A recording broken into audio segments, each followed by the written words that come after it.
That is Veil of Shadows. That ended up being way, way, way, way, way, way, way, way, way longer than I expected it to be. I am sorry about that, but at the same time, I really wanted to go through all that, and I really hope you actually stuck around for all of that, because that is something, that is an indication that this is a really good story, because it brought up these things, these talking points, things to get people talking. Let's have a discussion about all of this kind of stuff. This is the things that your brain is going, wait, whoa, hold on, let's talk about this. This gave me something really, activity, your brain is activated. Hello and thanks for clicking on this video. This drama, Veil of Shadows, the key reason I can still like this drama is because somehow, despite everything it did, the ending to this drama, in my opinion, was literally the best ending that you could possibly get with this type of drama. When it follows these patterns, when it does these things, you couldn't get a better ending than what they gave it when it's this type of drama. So I wrote a few things down to note that I wanted to talk about, but I also have to mention, because yes, I actually did like Veil of Shadows. I watched it while it was coming out, like while it was airing, so I had to keep pausing and waiting for episodes to come out. Oh, I hate that. This drama actually surprised me. I often complain about how people complain. I saw one person complain once, and I feel like it's something that's probably common. But they complained that the girl starts out with basically no power, and the guy is the one that has all the power. And I'm like, you have no right to complain about that, because literally anybody that watches more than like 5 Chinese dramas knows full well that that is never how it ends. In this one, however, this one flipped it around the other way. And this is the first one I've seen do that, I think, ever. In this type of drama, these ones where it's like Wuxie and all of that kind of genre of drama. And I suddenly feel like I'm being way more rambly than I expected to be while filming this, so I'm sorry about that. I'm in a strange mood all of a sudden. I'm trying to explain why oh man, I forgot I had a bruise there. Ouch. I have things to talk about with this one, but I also, like, I'm trying to remember what I loved, or what I really liked about this drama or whatever, and explain that to you as well. One of the key things, I think, it's kind of odd, but let me describe this and see if you understand what I mean. I feel like, in a way, Veil of Shadows was presenting a lot of the same, basically the same or exactly the same kind of scenarios and attitudes and character personalities and situations and outcomes and all the rest of this kind of stuff. It was presenting the same type of circumstances that a whole lot of other Chinese dramas, especially of this genre, are also trying to present.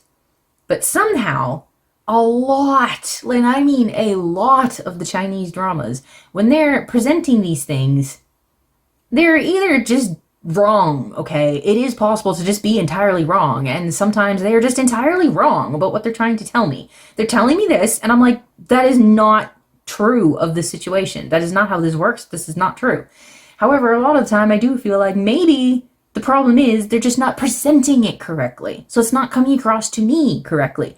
Maybe it would to the Chinese people. Maybe it's just a cultural difference. I'm not understanding it because there's something that I don't understand about the way they're thinking, and that's why I'm just not catching on. It's very possible, in some situations especially, I'm sure that is the case. That is what's going on. However, in Veil of Shadows, they somehow managed to do it in a way that it did come across to me.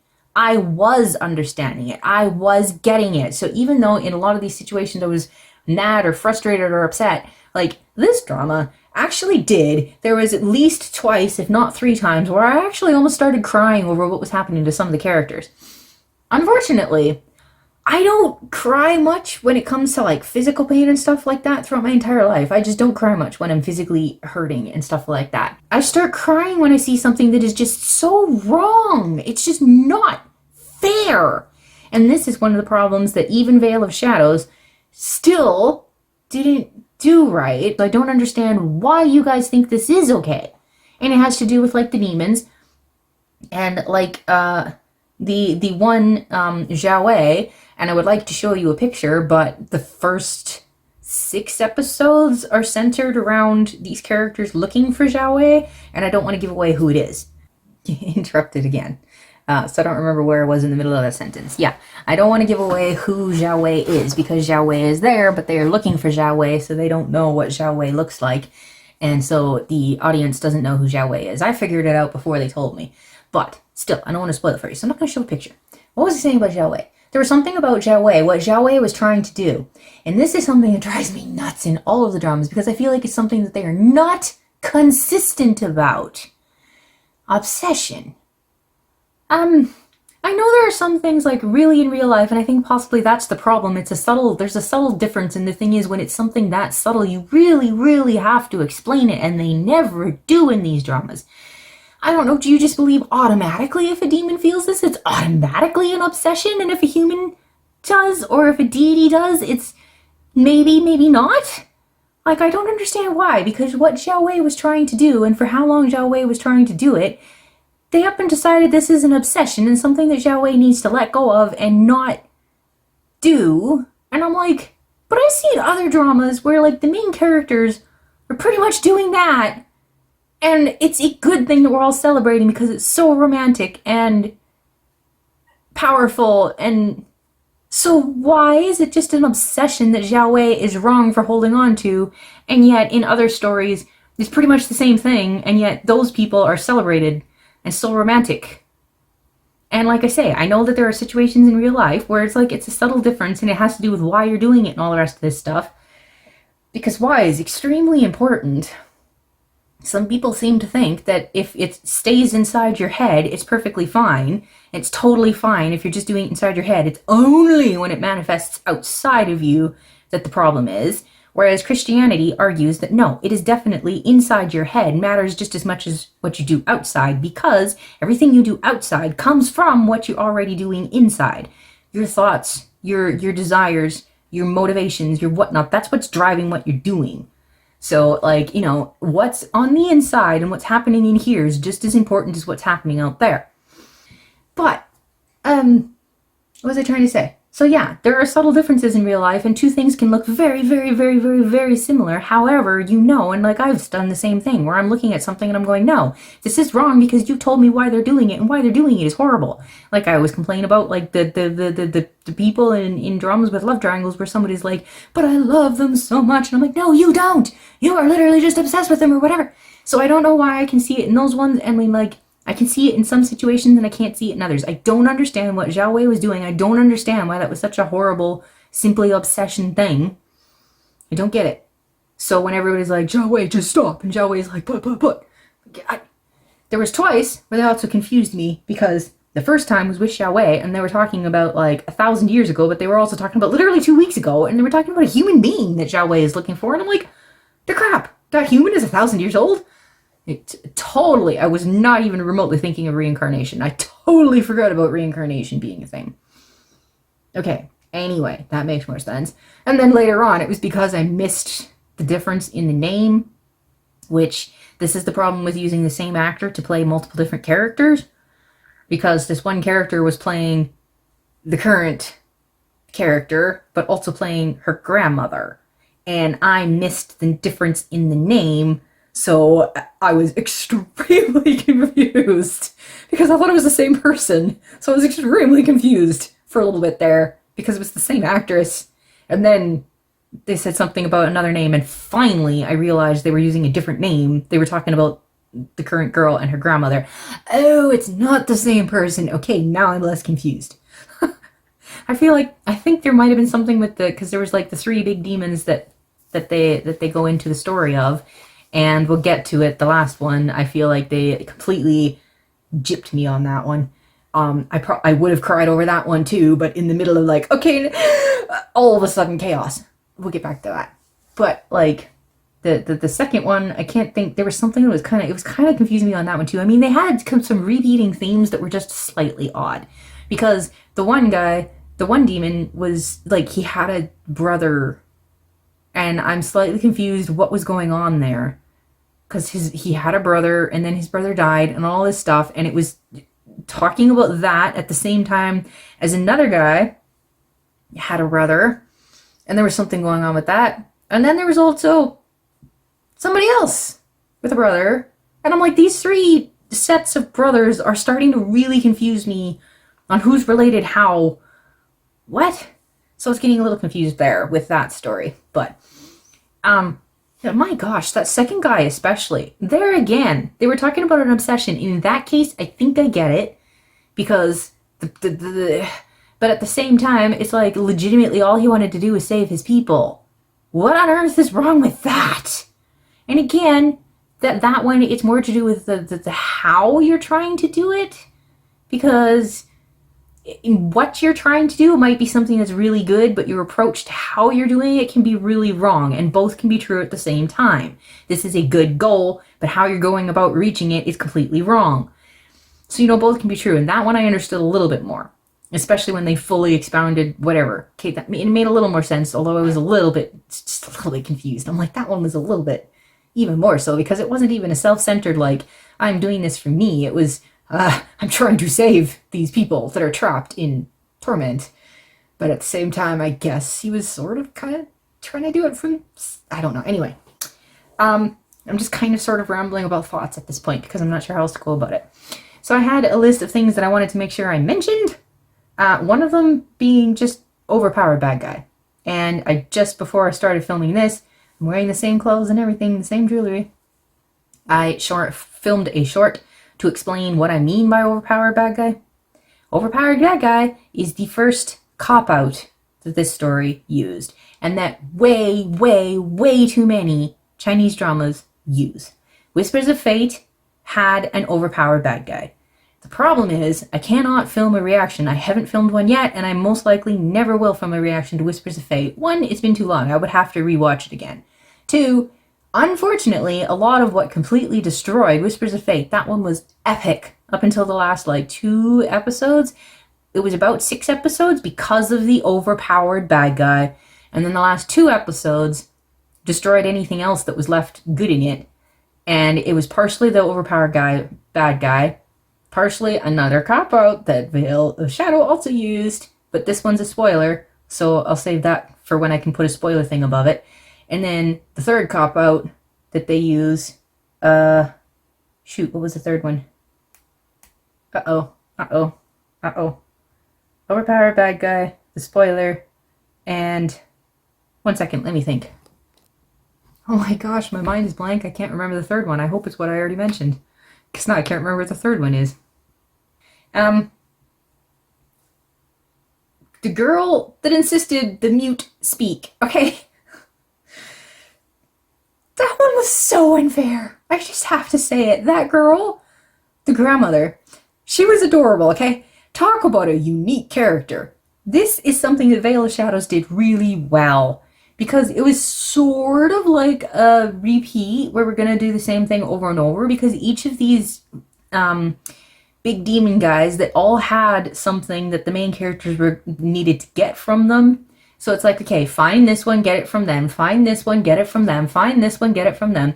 It's like an arc repeat of the same thing, story. However, they managed to make each one of these arcs that had the same goal at the end of every single one of them. It was the same goal. Each one of these powerful demons had something they wanted to do, which is why they didn't want to give that back. Yet, at least. But the good guys need this back and want it back and whatever. So it's very much a repeat, but at the same time, they did a really, really good job of making each of these arcs different because the characters and circumstances were so unique for each one of them. And especially with the third one, because by the time they got to that one, they completely interrupted it with something else. But especially with that one, it was a lot shorter than the other ones were because they interrupted it with something else. But the same actor and actress playing a different character. That's one thing that drives me nuts on my drama list. They list more than one name for characters sometimes, and I'm like, you can't really list that as a name. Because then if I haven't seen the drama, I go and look at it and I'm like, what are these names here for? You're giving me so many spoilers. You're giving me so much confusion until I start watching the story. I don't like it. That was a tangent. What on earth was I trying to say before I went off on that? Now I'm going to have to pause and think again, because what on earth was I trying to say? And then my screensaver goes on.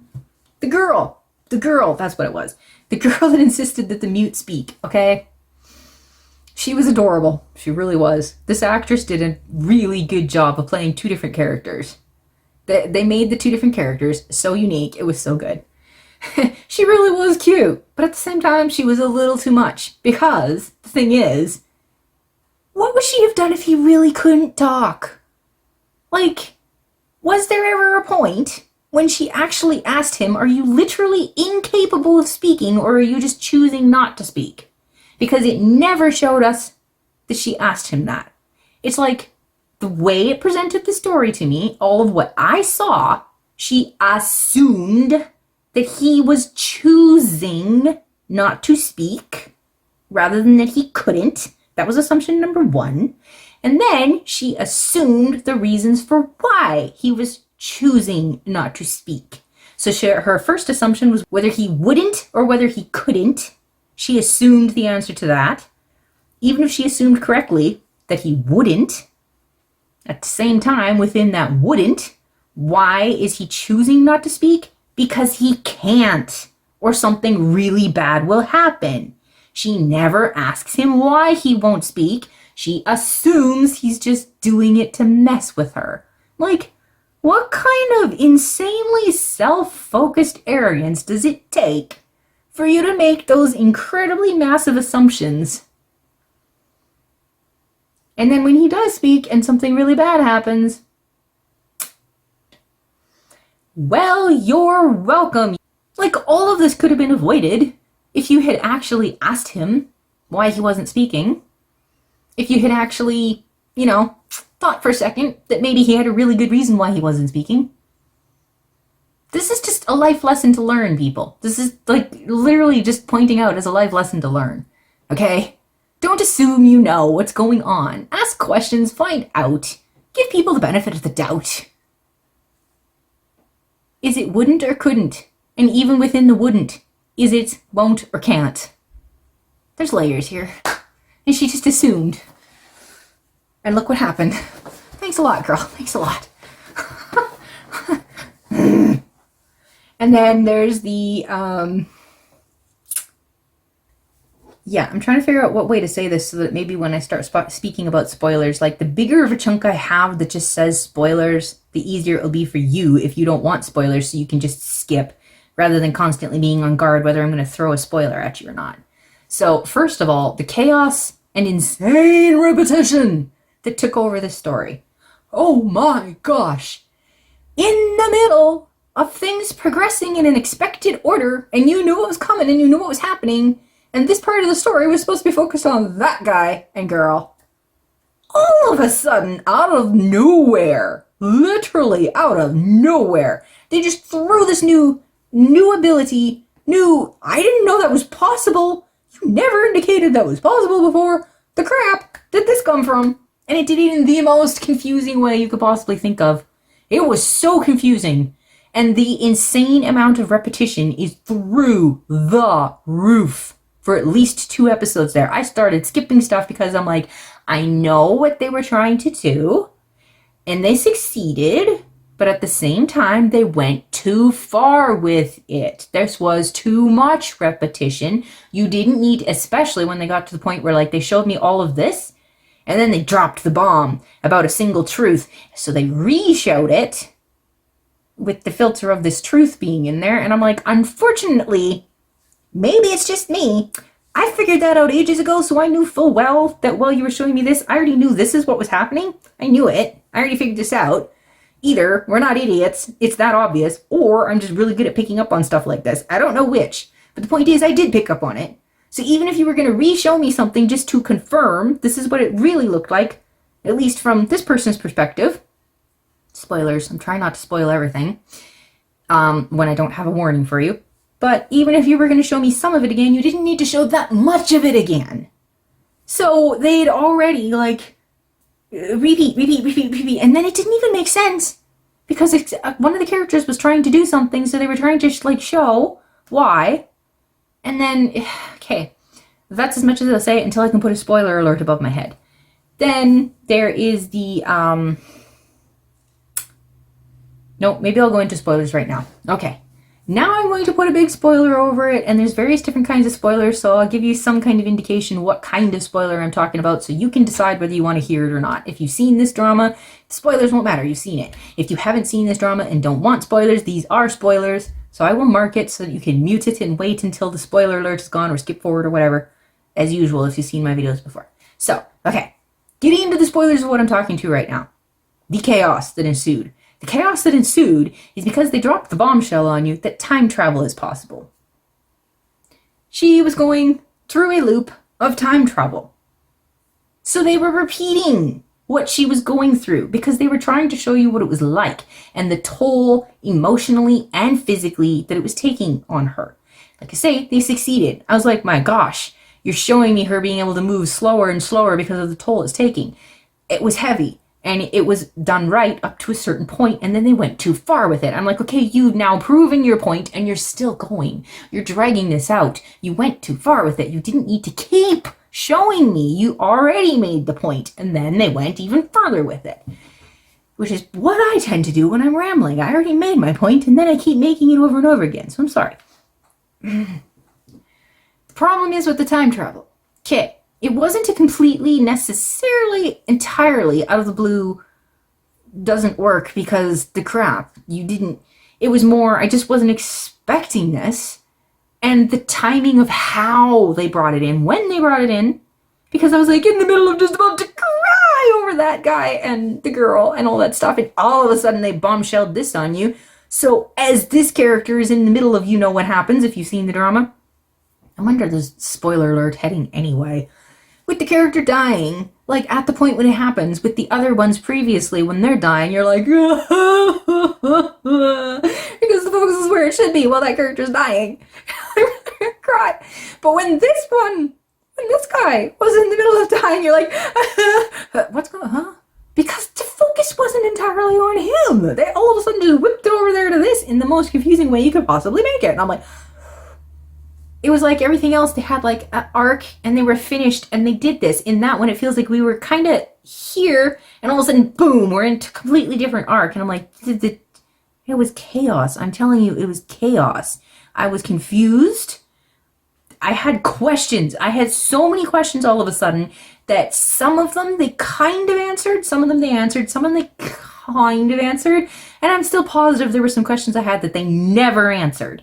It just remained a mystery, and I was so confused throughout the entire rest of the drama because they never explained it. So I don't know what happened there. Everything fell apart.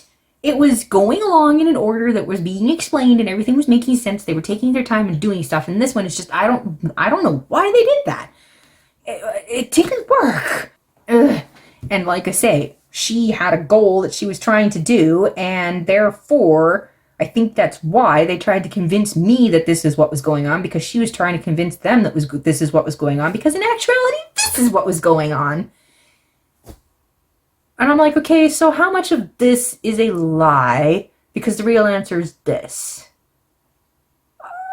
They didn't, it was chaos, I tell you. There was so much of that section that just didn't work. They just didn't do it right. It was... especially in comparison to the rest of the drama, it felt completely different. They were I don't know if it was because they were rushing. I don't know if it was because all of a sudden they just everything else, even when there was like tricks and illusions happening, they were explaining stuff. And then this one, they just stopped explaining anything. It was just they were making a puzzle, and then all of a sudden somebody upended the table and the puzzle went all over the floor. And I'm like, I think there's another puzzle mixed in there too, or something. I don't know what's going on. I feel like there was something else I was going to say there, and I don't remember what it was. So that was the chaos and insane repetition that was caused because of the time traveling and because of the way they presented it, the way they brought it into the story, and the way they presented it. Didn't work. Another question I had that was also a spoiler was, I do not understand what's the difference between who kills the dragon.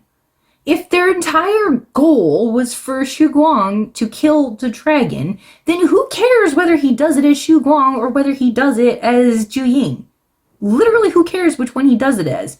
Both of them had the goal of killing the dragon. But then, like, is it something about... I can't even say it's the way they did it. Because Xu Guang as Juying. So in other words, Juying goes up there and grabs the sword, and everybody does everything under the sun they can possibly think of to stop Juying from pulling out that sword. But then the minute that it's Wu Shuguang again, he pulls the sword out. And what? I am still confused what the big deal was there. Who cares who pulls the sword out when it seems to me like it would have resulted in the same result no matter which one of them did it? If there would have been a completely different result, they didn't explain it well enough. Because I think in the middle of all of that situation going on, that was still in the middle of the chaos that was causing all kinds of questions, because they were still, like, it was so confusing, because I'm like, what is the actual goal here? The goal was this all along, but then you find out it's actually this. But then it felt like they kind of flip-flopped a few different times. They were telling me, this is the goal. No, actually, this is the goal. And I'm like, oh, such a good turnaround. But then you find out, no, actually, this is the goal. But then not really either, because this is the goal. I feel like they switched back and forth at least 3, maybe 4 times before they actually settled on what the goal was. And I'm like, how much of each of these was true, or was everything completely false except this? And what is this? I am so confused. So there's a whole bunch of stuff that happened within there. Once they started the chaos, there were certain things that just remained confusing because they kept adding layers to stuff. And I can't. The further they went with it, the more I'm like, do I have to watch this 10, 20 times before I understand? Or will I still not understand after 100 times? What am I missing? Because there were some things, I was just missing something, and then eventually they gave me another piece and I went, oh, wait, now this makes sense. And other stuff, it's just, no, I just if what made sense was in there, I completely missed it. I was paying attention, I swear it was, because I was enjoying the show. It's a rare one where I didn't. I said I started skipping stuff, yes, and I can't remember, I don't think I started speed watching anything. I just went with skipping some stuff because I could tell, like, what was going on really didn't. I wasn't going to miss anything by skipping it. They started dragging the story, they really did, because they started a whole wrap-up process that they then trashed. Because of the overpowered bad guy and because of time travel. The story was pretty much done, and then they trashed it. So, but they didn't trash it as bad as Whispers of Fate did. They gave the bad guy, okay, I guess I'm looping back to that, still under the umbrella of spoilers, the overpowered bad guy, they actually did give more of a legit justifiable reason why. So it worked a little better. It was a better overpowered bad guy than I'd seen before. Because another thing, I forgot to say that in the short, because shorts are too short. Another thing that defines overpowered bad guys, it's not just them. It's the amount of control they have over their pawns. What their pawns are capable of doing. What their followers, what their right hand and left hand followers are capable of doing. Even they end up being overpowered because the main bad guy is overpowered. So even their underlings are like, the crap do you have that capability for? So, like, in this one, the main underling that they had was the butterfly demon, and he made a comeback. At least twice, I think. Like, and then, under the umbrella of spoilers, the flip-around bad guy was not done right. Because Wu Huo, if that's how you say his name, was the butterfly demon. He was the bad guy throughout the entire drama. And then, all of a sudden, with no justification for it, just all of a sudden, no, he wasn't a bad guy. He was just maybe the wrong way of doing it, I don't know, but he was trying to keep the same promise as Li Jia was. Therefore, he was actually a good guy with just a different way of going about keeping his promise. No, I'm sorry, no. That is something that you could do very well, but this drama didn't.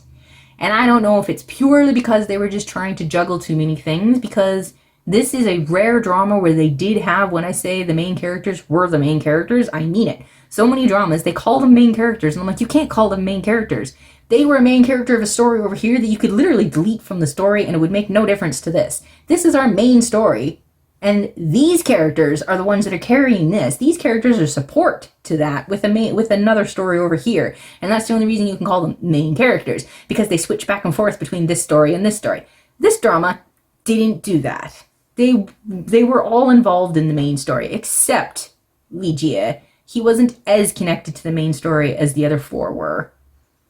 But there was elements about what was going on with him. It's like, okay, maybe it's just because they were jam-packing too much in there, because it's literally impossible for everybody to be a main character, okay? This is precisely why stuff like the Marvel movies, where you have like all of your main characters in their own movies, all of these characters like Spider-Man and Iron Man and Captain America and all these different, and within their movies, they are the main character. Then you make a movie where they all come together. You bring a whole bunch of superpowers all together, superheroes and whatnot together. It just does not work. It doesn't feel the same. Some of them are the ones that are running the show, and the others basically become support characters that just, they don't really act like themselves. They don't have the same amount of power, etc., because it's literally impossible for everyone to be a main character. It doesn't work. And that's the thing, like, when stories try to jam-pack too much into them, and I kind of feel like maybe that's what happened with Li Jie. They tried to make him a main character, but what was happening with him sort of fit, but parts of it didn't within the other. And, like, the whole thing that he was two different... Everything that happened, it was too much. It went overboard, and therefore part of it was just, it wasn't, what is the right word? It wasn't given as much time or care as it should have been given. For something that big, they didn't give it enough space because they couldn't. There wasn't room within this story to give it that much space because all the other characters were taking up this much space. There was only this much space left, but they gave a story that should have been in a space like this instead, and therefore, am I making sense? Does that make sense? Move on. Okay. The next thing, I'm going to do something a little different here and just show you a picture. The quote, he says, "Am I his son?" And the guy goes, "No, you're his brother." Did that make any sense to you? As soon as I heard that, I was like, okay, if you say so. Okay, so I think I'm done with the spoilers. That possibly took longer than I expected. I think I'm done with the spoilers because there's a couple of quotes that just irked me. And there's something, okay, there's two quotes and a theme that irks me. There's this weird thing that Koreans and Chinese do, and it's very obviously tied to their culture and history. But it irks me. Because the thing is, there's a difference between saying being the emperor or being the deity in charge or whatever, being this, having this position. It's a lonely position. You are lonely when you do it, etc. There's a difference between saying that's how it is, because that's just naturally how it is, because you can't make friends. Like, I started Hold a Court Now. I don't know why the A is in there. Hold court now makes sense in English. Hold a court now does not make sense in English. Anyway, not what I'm talking about. Just let me get this out of the way. In that one, it reminded me again of how it seems to me like being a judge would be really hard, not because being a judge is hard, because it is, but because reality, like real life while you're not in the courtroom, would also be really hard, because you have to be so careful about who your friends are and what you accept from them. You can't accept gifts. People want to give you something. Your friend wants to give you a gift, and you can't accept it because that might be seen as a bribe. It seems like it would be really difficult to be a judge just in everyday life. At least the way they portray it on the TV, it makes it look like it would be really difficult. And I'm like, I would never be able to do that job. And it's not because, like, I already look at the job itself and go, that would be a really hard job. Judging who is guilty and who is not, and carrying the weight of being the one that makes that decision about what their sentence will be, that would be really hard. But when I'm watching Hold a Court Now, it reminded me again how hard this part of life would be. Like, I can't let my guard down ever. In, like, everyday life, I can't let my guard down. Because anything can be skewered off into thinking that you're giving someone favors and taking bribes and whatnot. It's like, my mind's exploding with how difficult that would be. And it's the same kind of thing. Like, there's a difference between that and how they end up portraying it in dramas like Veil of Shadows. Because they aren't just stating the facts of how lonely it would be. I swear, in dramas like this, they take it to the degree of, it's not just lonely, it has to be lonely. You have to be lonely in order to be doing this right. If you're happy, if you're doing this joyfully, if you have a friend, you are doing it wrong. And that is inherently not true. It just isn't true. But I swear that's what they're saying. I swear, because I'm like, let's go back in time to see what made, no, I forgot his name and I didn't think it would. Jiling. Let's go back in time to see what made Jiling so lonely that this happened because of it. I was done with spoilers, but there you go. So I can't say anymore because I'd have to put the spoiler thing back up. Let's go back in time to see what made him so lonely. But I feel like most of that could have been avoided. You did not have to be that lonely. I legit feel like at first I thought I understood it because they said this happened, but then when you see the bigger picture, you find out that was only this big. Like, because I thought like earlier when he said he was so lonely and he was here all by himself and he had nobody and all this stuff and there's all those markings on the wall. How long was that? Were those markings days or were those markings months? Because it kind of felt like they were only days and I never ended up pausing it to count them, but I'm pretty sure that was only like a month or so. When earlier they made it sound like that was the big reason. Then you find out it's other. But I'm like, all of this stuff together, even then, I swear, normal everyday people, even other people within this drama, had that much loneliness or more, and they never ended up with the problem he did. Do you see what I mean? And when I say avoidable, I mean like, most of the reason, okay, it is very, very, very, very, very, very lonely when you have a secret that you cannot tell anyone. And it impacts you that big, because it's that big of a secret. It's also very, very, very, very, very, very lonely when you don't have any friends. But he did have friends. For a lot longer than I thought.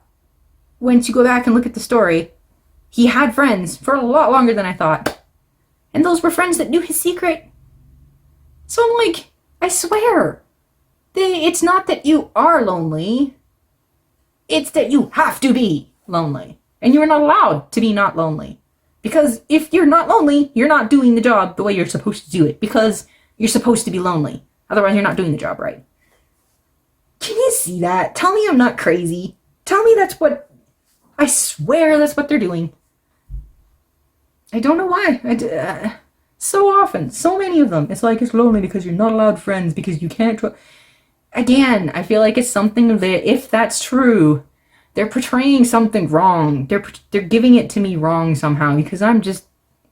This sounds like you're to fault. Like you did this to yourself. Because 80% of what you're presenting to me was avoidable and you just refused to avoid it. Does this make sense? Okay. So then there was the two quotes and it made me think of another movie because... of repair bad guys, etc. and things, you're just not making any sense. There was a quote where someone said, the master dragon deity said, what carries us through suffering and helps us overcome evil is not the protection of the gods, but the hope and courage that never fade from our hearts. Oh my gosh. That is so empty. And that is a huge fail. There's so much about that is a huge fail. I mean, okay, you know I'm a Christian, so I believe in God. But even if you took that away, I swear this drama contradicts that entirely. This drama obliterates that sentence. I swear it does. It's empty and it's ridiculous. It's a massive fail. I swear this drama, that is not what this drama did. I mean, the hope and courage that never fade from our hearts. What is that hope and courage grounded on? Hope and courage are grounded on something. What is it grounded on? Because if it never fades, It has to be grounded on something that's pretty huge. For Christians, hope and courage are grounded in Christ and what he did for us. That is something huge that is entirely impossible to shake. Because it's something that is what faith is. Faith is not grounded on, it's not a blind faith in Christianity. It's based on promises that have been fulfilled within the Bible. It's based on history. It's based on things that we've experienced in our own life, etc. Faith is not blind. It's looking forward to something that we have been promised by someone that we know always keeps his promises. He's proven that he always keeps his promises. But this, hope and courage in what? What are you hoping and encouraging in? Because if it's not grounded in something huge, you can't claim it will never fade. Within this drama, this is why I'm saying this drama contradicts it. Because in this drama, every single one of them lost hope and lost courage. Every single one of them, it faded. Not only faded, it disappeared. This is why there's two characters within this drama. That basically one thing happened and that made them lose to Ju-Ying. Ju-Ying took over because of an instant where hope and courage vanished at the snap of a finger. It was all gone at the snap of a finger. And Ju-Ying won. Because of that. Like, what brought them back again? What brought it all back again? It wasn't hope and courage. That was not what saved anybody within this drama. That is not what ultimately won in this drama. Faith and courage. And in another quote, closer to the end, they say, "As long as there are dragons, the light of faith will not be extinguished." I have more questions. How are they defining faith? Faith won't be extinguished? Isn't that exactly why Ju-Ying was winning for a long time there? Because faith was extinguished? If you said never fully be extinguished, maybe. But yeah, I don't know. You could say the light of faith was extinguished because everybody thought there weren't any dragons for a while there, but again, like, this thing doesn't make sense. Okay, this is where all of a sudden the overpowered bad guy in that statement and all the rest of this reminded me of the movie Rise of the Guardians. Why? Because if you go back to the short that I made where I said that the good guys and the bad guys never follow the same rules, this is basically exactly what I was talking about. They say the dragon's power and all the rest of this stuff. He feeds off of the hope and I forget what they said, but like the positive feelings of human beings and all of this stuff, their hope and their joy and their whatever. He feeds off of that. I don't know if they were saying that actually makes him stronger or what. I forget their exact wording on how it works. Maybe it's not quite the same thing. Maybe it's not feeding off of it quite the same way. But like, this is what makes him and gives him the power and all the rest of this kind of stuff. And the bad guy, he has all the power because of all the negative emotions, because of all the fear, the fear and the anger and the depression and all the rest of this kind of stuff. This is what makes him powerful, and this is what makes him powerful. And yet it didn't work out that way within this drama, because if that's how you're basing it, that's what Rise of Guardians did. And watch what Rise of Guardians did.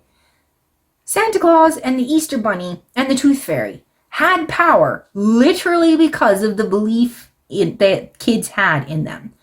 As the belief in them disappeared from the world, they had no power. They turned into these itty-bitty, wimpy little thingies that couldn't fly, couldn't fight, couldn't do anything. They had no power because their power was based on kids believing in them.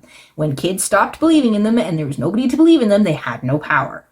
The bad guy had power because of the fear and the sadness and the nightmares and all that stuff. As that rose, his power went way up here. He was extremely powerful because he was smart enough to take over one of the bad guys, because those things, his power and that good guy's power, were linked. They were based in the same kind of thing. This guy's power was in good dreams. That guy's power was in bad dreams. They were the same type of power, so they affected each other really easily.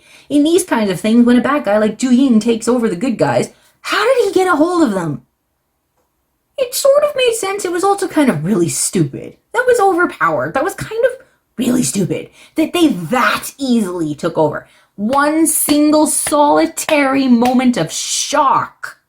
That's basically all it was. It wasn't complete despair. It wasn't complete anything. It was literally just a moment of shock.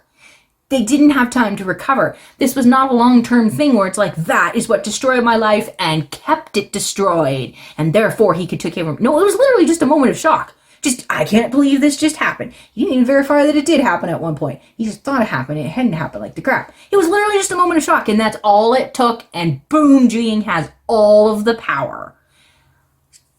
Overpowered? At least this guy had to actually build it through the, he made this go down and his went up as a result. It was like that. However, in Rise of Guardians, remember what's happened. Jack Frost had no power because nobody believed in him. He had a tiny bit of power because that's naturally what he is. So he did have a little bit of power, but it wasn't something that he could actually protect anybody and be a guardian with because it was only like, mediocre. And then one single child believing in him strongly enough gave him the amount of power to break through that and have all of this come back, and boom, not only did he have a massive amount of power because of that, also because of that, the others ended up, it came back. That is how it actually works. If someone's power is based on this and someone's power is based on this. The bad guy started losing power because that started going away in people. And he started gaining power because this started coming back. But in stories like Veil of Shadows and so many other of these Chinese dramas, it's like they're telling me this is how it works. But then they throw these quirks in there where there's also something else that kind of affects it. And then they just completely throw things out the window as well. So the good guys still follow this sort of, and the bad guys don't follow it in the slightest. It's like, that's not how you told me it worked. Does that make sense? Do you understand why I'm comparing it to Rise of the Guardians? Think of other dramas you've seen too, where this is happening. And I'm like, this is why I say overpowered bad guys. At least, like I say within this one, that was only part of what they were basing it on. They also had this. They had two different things, actually. They had two different things that were giving the bad guy power outside of the fear and whatever. But the thing is, even if you have a base power, this should be all you're capable of. But even when this power was gained because of this should have been disappearing, which means this power should have been fading, and this is all you're left with because it was based on this. But I feel like that wasn't the case. This power was still there somehow. Because this bad guy was literally, okay, maybe going back into spoilers again, because this is how the end drama ends. This is what way too many of these dramas do. You think the bad guy is defeated because they have defeated them. Literally, what does it take? There was twice within this drama where a good guy gave literally their life. They literally gave up their life in order to defeat the bad guy and protect the people they love. And it wasn't enough.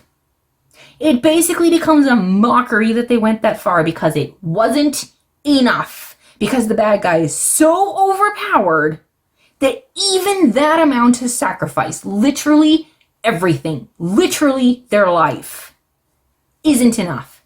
It is not enough. Because one good guy gave his life in order to protect a good guy. Wasn't enough. That good guy got taken over anyway. And I'm like, well, where was her strength? She said, I will not let you do this. Oh, within a split second after she says that, he does it. Like, oh, that makes you... That was pathetic. That was really pathetic. That was the moment where you were supposed to shine and know the bad guy is truly defeated because she has, by this point, got that amount of power. That would have been so epic. But instead, she's like, I would never... Boom, she's gone. But what? And then, oh my gosh. And then there was the other point where the character literally gives up his life, and it turns out that was the stupidest thing he could have done. He shouldn't have done that. Because he did that, now somebody else also has to give up their life. Because, well, oops, you took that person out when you shouldn't have taken them out. Because if they were still around, they could have done it. But because they're gone, now she has to do it instead. So she also has to give up her life. I'm like, ow! You're just obsessed with killing everybody by this point. This is just the point where you're like, nope, literally everybody has to die. Or lose literally everybody they care about. And this is the overpowered bad guy for you. The good guys have to give up everything so that even if they themselves manage to survive, everybody they care about is gone. You have to be miserable. And if you aren't the hero. You aren't the one that saves the world. You aren't the one that everybody's going to remember and look up to. You basically don't count for anything unless you are miserable in the end of the story or dead. Explain this to me. Explain this. Because it doesn't make sense. And that this is the answer that the Chinese dramas, especially wuxies, especially ones with powers like this, especially ones based on their religion, by the way, you have to be dead or utterly miserable because literally everybody you love and care about is gone. That's the only way you can be the hero. That's the only way you can win. That is the only way. The only way you can get rid of the overpowered bad guy.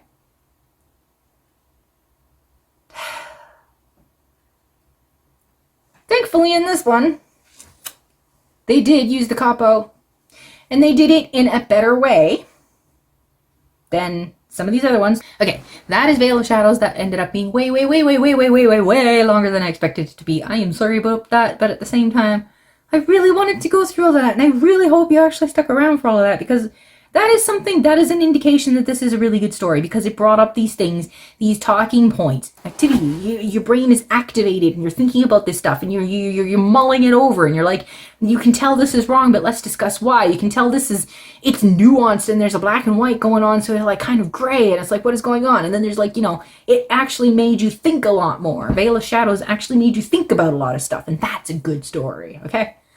That's a good story. So, going through all of that, I really sincerely hope that you watched all of this, and that if you've seen it, you can leave a comment and tell me what you think about a lot of this stuff, or whatever. Even if you disagree, go ahead and leave a comment. Just do it politely. And, we all have our own opinions of stuff, and that's okay. That's fine. Let's discuss. Like I say, Veil of Shadows made you think and want to discuss stuff, so let's think and discuss stuff. Yeah, so thanks for watching it. Bye.